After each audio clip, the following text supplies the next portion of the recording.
Assalamualaikum warahmatullahi wabarakatuh. Perkenalkan, nama saya Yuni Fitria. Saya dari kelas S1 Regular Transfer kelas B. NIM saya 152211110. Di sini saya akan menjelaskan tentang respon dari antibodi dan antigen di dalam tubuh. Terima kasih.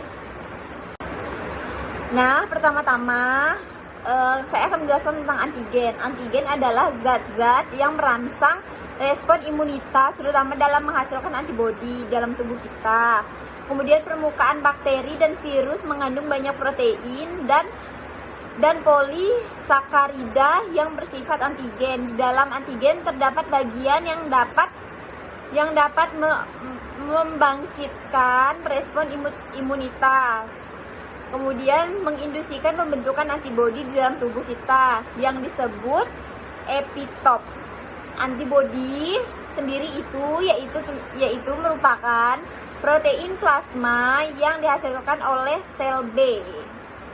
Sel B merupakan perkembangan dari limfosit yang berdiferensiasi menjadi sel plasma, dan sel plasma itu sendiri yang memproduksi antibodi dalam tubuh kita. Nah, nama lain dari antibodi adalah imunoglobulin. Setelah antibodi berhasil mengalahkan antigen, antibodi akan memperbanyak diri. Sel hasil perbanyakan diri tersebut tidak akan berdiferensiasi lagi dan disebut sel memori B. Sel ini berfungsi dalam respon imunitas sekunder, respon terhadap antigen yang sama di kemudian hari. Kemudian untuk penggambaran lebih jelas mengenai struktur antibodi dan antigen, saya akan menjelaskan lagi. Baik, terdapat beberapa macam imunoglobulin di dalam tubuh kita berdasarkan strukturnya. Yang pertama ada monomer, yang kedua ada dimer, dan yang ketiga ada pentamer. Baiklah, pertama-tama saya akan menjelaskan tentang imunoglobulin monomer. Contohnya yaitu ada antibodi D, antibodi E, dan antibodi G. Antibodi D yaitu memicu respon imunitas.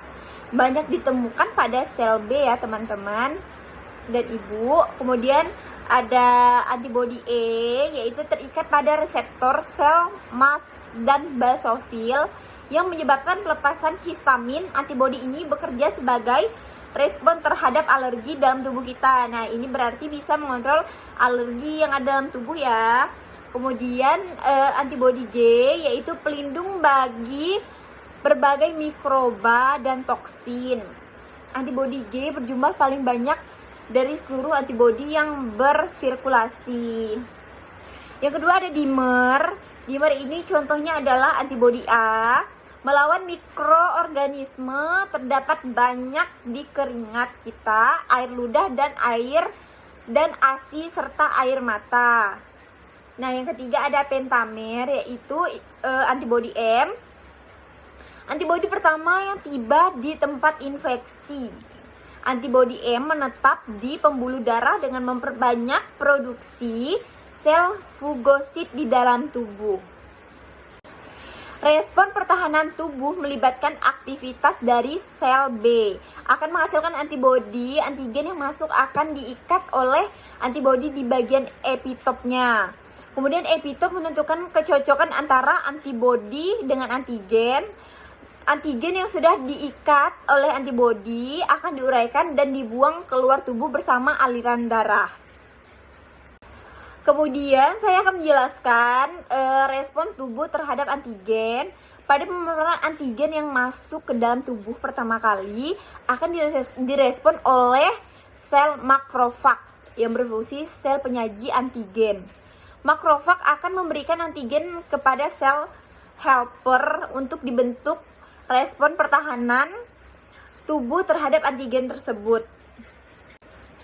Sel T-nya sendiri, sel T helper akan mengaktifasi sel B dan sel T sitotoksik.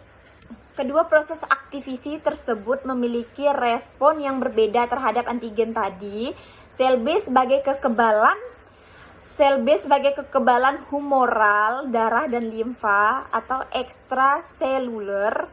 Sel T sitotoksik akan melawan antigen secara intraseluler, yaitu dengan melisiskan sel yang sudah terinfeksi oleh antigen.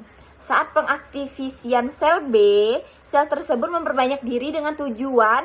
Sebagian sel akan digunakan sebagai sel memori, seperti yang sudah saya jelaskan tadi ya. Respon imunitas sekunder, dan sebagian yang lain akan menyerang antigen. Sehingga pada waktu pemaparan antigen yang sama pada waktu yang akan datang akan langsung direspon oleh sel B. Sel B memori dan langsung memproduksi antibodi untuk melawan antigen tersebut. Baik, itulah penjelasan saya tentang respon antibodi dan antigen dalam tubuh. Kurang dan lebihnya saya mohon maaf. Terima kasih. Assalamualaikum warahmatullahi wabarakatuh.